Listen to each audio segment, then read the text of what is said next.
அகல்யா உன்னை யாருக்கு எங்க கூப்பிட்டா போ நீ போய் ராணி வீட்டே இருப்போ. ஏமா என்ன நான் இப்ப நம்ம வீட்டுல இருந்தா உனக்கு என்ன பிரச்சனை? ஏன் பெரிய மனுஷியாக சும்மா கேள்வி கேட்டு என்னை கடுப்பேற்றிட்டு இருக்காத. போனீங்க போய் இரண்டி மன வரை பண்ணிட்டு இருக்கமா போ.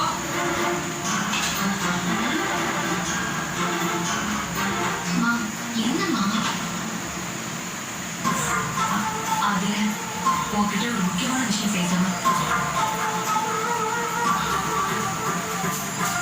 என் அக்கா கௌரி இருந்திருந்தா உன் அம்மாவா புது வாழ்க்கை ஆரம்பிக்க போறவனுக்கு புருஷன் கிட்ட எப்படி நடந்துக்கணும், புது வீட்டுல எப்படி நடந்துக்கணும்னு அட்வைஸ் பண்ணி அனுப்பிச்சு வச்சிருப்பா.